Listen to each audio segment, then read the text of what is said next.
किसान साथियों, आज हमारे साथ स्टूडियो में मौजूद हैं डॉक्टर शुभम सैनी, जो कि पशु रोग विशेषज्ञ हैं। और आज हम इनसे बात करने वाले हैं पशुओं में होने वाले संक्रामक रोगों के बारे में। क्योंकि इस समय धूप भी पड़ती है और बरसात भी हम देख रहे हैं कि लगातार हो रही है, तो कई सारे संक्रामक रोग इस समय हमारे पशुओं को हो जाते हैं।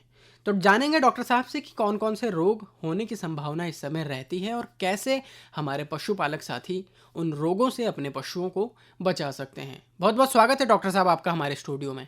शुक्रिया विकास जी। डॉक्टर साहब, सबसे पहले हमारे किसान साथी यही जानना चाहेंगे कि इस समय कौन कौन से रोगों के होने की ज़्यादा संभावना रहती है। जी, जैसा कि आप जानते हैं कि अधिक उत्पादकता और लाभ हेतु पशुओं में अच्छे प्रजनन और नस्ल सुधार, भरण पोषण और प्रबंधन के अलावा उन्हें बीमारी से बचाए रखना तथा उन बीमारियों का नियंत्रण करना भी अति महत्वपूर्ण है। अगर हम बात करें, जैसा विकास जी आपने पूछा है कि इस मौसम में कौन कौन से रोग मुख्यतः पशुओं में होते हैं, तो इनमें मुंह पका खुरपका रोग, जी। गलघोटू, लंगड़ी बुखार, संक्रामक गर्भपात और थैलेला रोग मुख्य रूप से जानवरों को ग्रसित करते हैं, जिससे उनके स्वास्थ्य के साथ साथ उनका दुग्ध उत्पादन भी प्रभावित होता है। जी।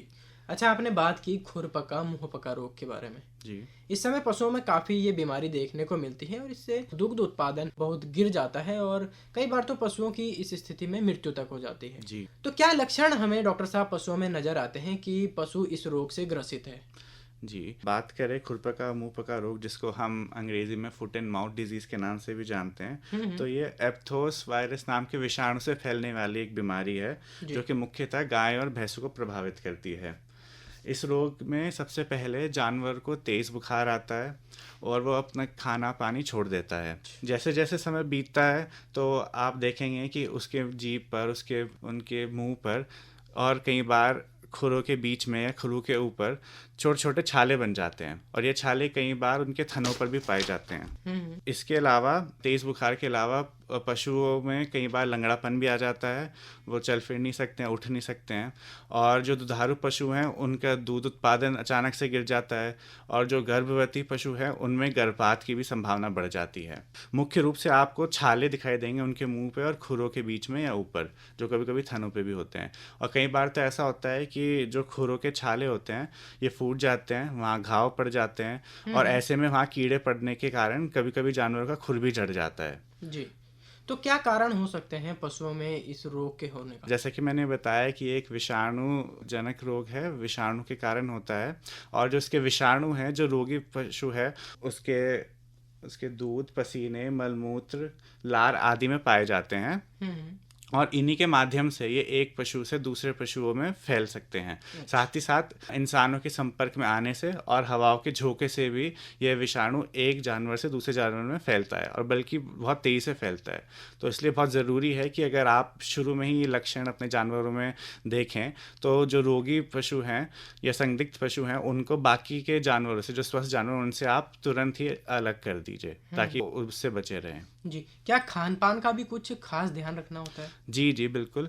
ऐसे उसमें, क्योंकि जैसे मैंने आपको बताया कि इनके मुंह में छाले पड़ जाते हैं, जीभ पर, मुंह में, तो वो सही से खाना नहीं खा पाते। तो हमें ये ध्यान रखना है कि उनको बहुत ही मुलायम, हरा मुलायम चारा हम खाने को दें।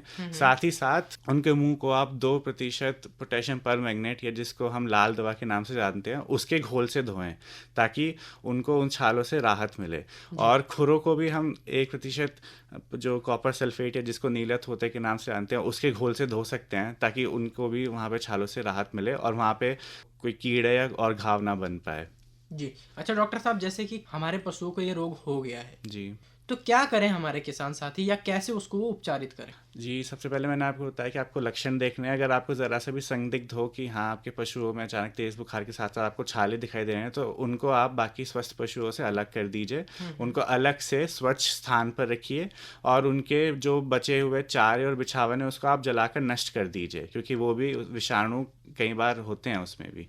उसके अलावा जैसे मैंने आपको बताया कि उनके जो आपको मुंह है और जो खुर हैं उनको आपको नीलित होते और लाल दवा से के घोल से आपको धोना है। जी। साथ ही साथ ये भी ख्याल रखना है कि उनको खाने के लिए आप हरा मुलायम चारा दें और बाकी के मतलब जो भी उनके सहायक औषधियाँ हैं वो प्रदान करें ताकि वो धीरे धीरे बेहतर महसूस कर सकें। जी।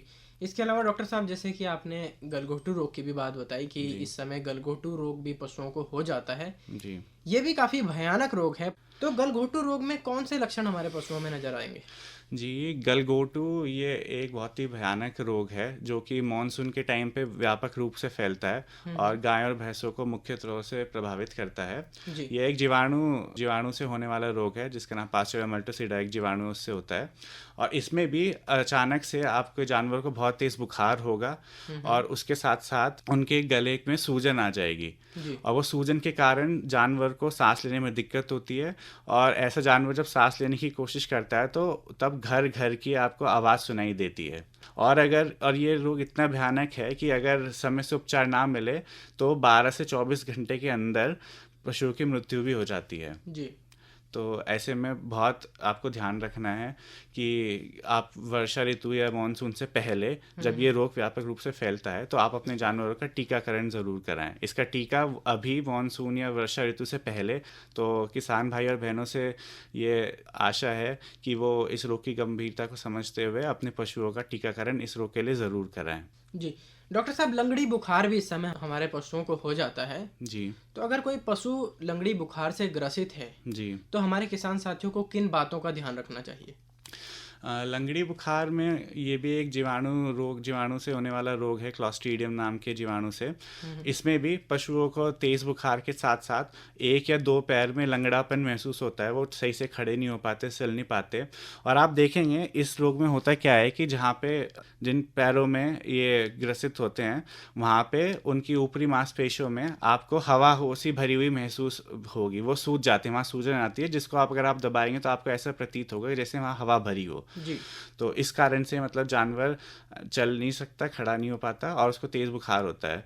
वो आप इन लक्षणों से आप बता सकते हैं कि हाँ उसमें लंगड़ी बुखार हो सकता है। बाकी इसका भी टीका वही वर्षा ऋतु या मानसून से पहले लगाया जाता है, जैसे कि गलघोटू का लगाया जाता है। तो ये बहुत ज़रूरी है किसान भाई और बहनें अपने जानवरों को ये टीका लगवाएं। और बल्कि कई बार गलघोटू और लंगड़ी बुखार दोनों का टीका एक साथ लगाया जाता है। बाज़ार में इन दोनों का टीका एक साथ भी उपलब्ध है, तो आप वो टीका लेके आप दोनों रोग से अपने जानवरों को बचा सकते हैं। अच्छा, जैसे कि हमारे पशु लंगड़ी बुखार से ग्रसित है, क्या ये हमारे अन्य पशुओं में भी फैल सकता है? नहीं, लंगड़ी बुखार का जो जीवाणु है वो ऐसे मतलब संक्रामक तौर से मतलब दूसरे पशुओं को सीधे सीधे प्रभावित नहीं करते। जैसे कि अगर हम बात करें इसकी मुंह पका खुरपका रोग का, जैसे हमने बताया था विषाणु है, वो बहुत ही ज़्यादा संक्रामक होता है। वो हवा के माध्यम से या फिर दूसरे माध्यमों से एक पशु से दूसरे पशु तक बहुत तेज़ी से फैलता है। लेकिन जो हमारा ये लंगड़ी बुखार का जो जीवाणु है वो ऐसे सीधे सीधे एक जानवर से दूसरे उसमें नहीं फैलता। जब तक कि उनके बीच एकदम से नज़दीकी संपर्क ना हो तब तक ये इस तरीके से नहीं फैलता है।